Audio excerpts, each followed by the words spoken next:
maintenant sur la scène Marie Hébeau et Roxane Turcotte.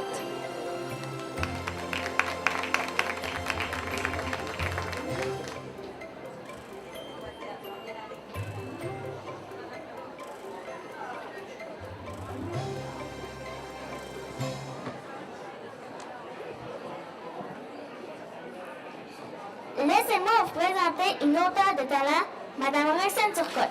En plus d'être auteure, Roxane a été conseillère pédagogique. Elle conçoit du matériel scolaire et enseigne le français. Elle partage en passion en faisant des animations dans les écoles, les bibliothèques et les salons du livre, au Québec et en France aussi. En 2002, elle publie son premier album pour enfants et ce sera le premier d'une longue série. Alors Roxane, d'où te vient ta passion d'écrire? T'es bien préparée, Maë? Wow! Je suis impressionnée, puis elle le savait presque par cœur. D'où vient la passion d'écrire? Je suis une fan finie des albums jeunesse. Je trouve que ce sont des œuvres d'art. J'ai étudié aussi en histoire de l'art. Et pour moi, les illustrateurs, les illustratrices, ce sont vraiment de grands artistes. Et je consomme beaucoup d'albums jeunesse. Et en lisant, comme d'autres auteurs ont dit, en lisant, c'est sûr qu'on est ému et ça nous donne envie.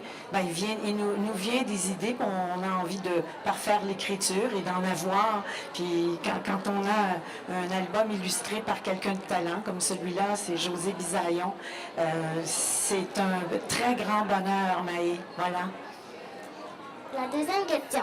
Quand as-tu débuté ta carrière d'écrivaine? Comme tu l'as dit, j'enseignais. J'étais professeur de français aux adultes à Montréal, immigrants, donc dans les niveaux avancés pour parfaire leur prononciation et le rythme. Pour les Russes, par exemple, et les Chinois, c'est très difficile le français. J'ai eu l'idée comme de mélanger ma passion de la littérature jeunesse à l'enseignement. Donc, j'utilisais des albums et je demandais à mes élèves de les travailler à haute voix et de les lire aux enfants de tous les élèves de l'école. Et voilà, ça m'a donné le goût aussi d'en écrire. Tout ça s'est combiné, en fait. Okay. Où trouves-tu l'inspiration pour l'écriture? Je donne un exemple.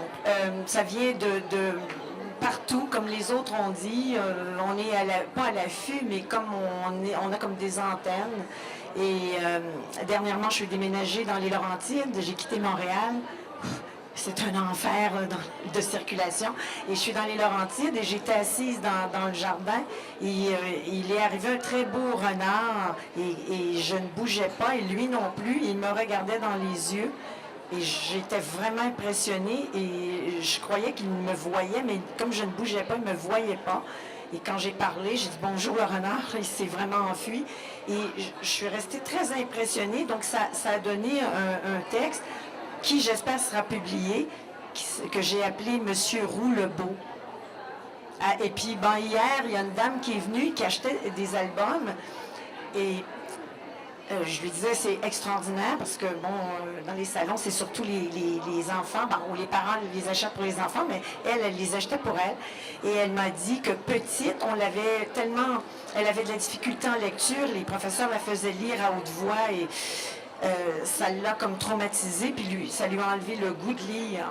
Mais avec sa fille qui emmène des livres à la maison et elle voit, son plaisir, et ça lui a redonné le goût de lire. Donc, c'est par sa fille qu'elle a retrouvé le goût de lire. Ça peut faire une belle histoire, par exemple, tu vois. Quel genre de livre écris-tu? Comme je te dis, l'idée peut partir d'un renard, puis là, il y a un sentiment qui est né, puis là, on développe l'histoire. Enfin, c'est sûr que quand on écrit, il faut que l'histoire soit enlevante. Les jeunes, là, quand tu lis, on n'a pas envie de t'ennuyer. Il faut qu'il y ait des péripéties. Il faut qu'il y ait un début, un problème, une fin, un dénouement. Il faut que ce soit surprenant, la fin aussi. Mais j'essaie, moi, de mettre, comme beaucoup d'auteurs, de mettre un ingrédient, des pistes pour qu'on puisse réfléchir sur la vie.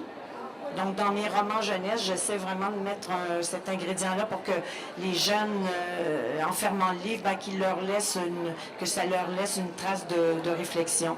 Est-ce que toi, tu aimes ça quand tu finis un livre, que le livre continue à t'habiter? Ouais. Combien de livres as-tu écrit? Comme je fais, c'est un complément dans ma vie. Moi, j'ai toujours admiré aussi les jeunes qui disent, moi, je vais être auteur et qui sont auteurs dès le début parce que être auteur, c'est être entrepreneur autonome et c'est beaucoup, beaucoup de boulot. Puis on sait que les auteurs, il faut qu'il y ait beaucoup de livres parce que un auteur, les pourcentages, je ne sais pas si vous le savez, je ne sais pas si tu le sais, mais c'est pas énorme. Alors, mais moi, comme j'étais prof et conseillère pédagogique, c'est un complément.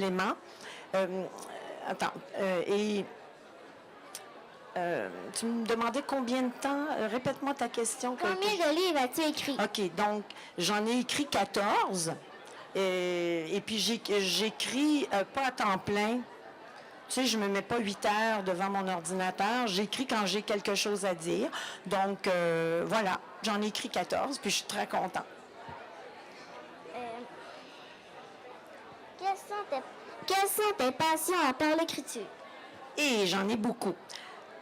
J'aime les maisons, donc j'achète des maisons, on les rénove avec mon copain, puis des fois on les vend, des fois on les vend pas, on les loue. J'aime vivre en France parce que j'aime le Québec, j'aime la nature, j'aime jardiner, puis je trouve ça difficile de jardiner l'été parce qu'il y a beaucoup de moustiques au Québec, malheureusement, mais ça vient du fait qu'on a beaucoup de lacs. Puis ce qui est un bien, parce qu'on n'a pas de centrale nucléaire. En France, ils n'ont pas de lac, ils n'ont pas de moustiques, mais il y a des centrales. Bon, donc, c'est ce qui fait que je vis en France l'été, parce que je passe l'été dehors, puis j'aime les châteaux aussi. Donc ça, c'est une passion, jardiner, visiter être dans le passé. En Europe, on a l'impression de vraiment vivre dans d'autres siècles. J'aime lire, c'est sûr. Les adultes, je vous recommande une auteure que j'ai découverte qui s'appelle Christine Eddy. Les carnets de Douglas, elle est publiée chez Alto, c'est extraordinaire. J'aime aussi beaucoup marcher, faire du vélo, aller au cinéma, rencontrer des auteurs sympathiques, des jeunes intervieweuses sympathiques.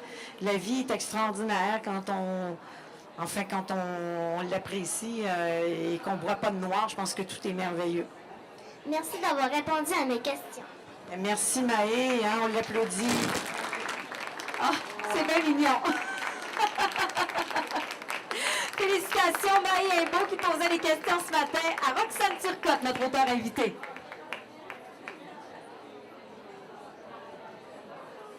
Bravo les filles, merci beaucoup. Puis, ça s'est bien passé, hein? Ouais. J'ai trouvé que tu avais une belle voix qui porte, ça c'est important. Tu es bien préparée aussi. Tiens, on va ramasser tes questions. Ah, c'est bien! Regardez, c'est un bon truc ça aussi. De séparer les questions comme ça sur chacun des cartons, sur chacune des feuilles. Est-ce que tu as apprécié ton expérience? Beaucoup. Qu'est-ce qui est le plus fun dans ça? Poser les questions puis qu'elle répond, là. Est-ce qu'il y a quelque chose qui est plus dur un peu à contrôler? Pas vraiment. Non, ça va bien, hein? T'étais à quelle école, toi? À l'école à Notre-Dame-des-Anges à Mistassini. Ah, Mistassini, elle t'a fait beaucoup de route pour venir ce matin. T'as quel âge? 10 ans. Ça veut dire que t'es en quelle année? En 5e année. Bravo, belle expérience. Merci beaucoup.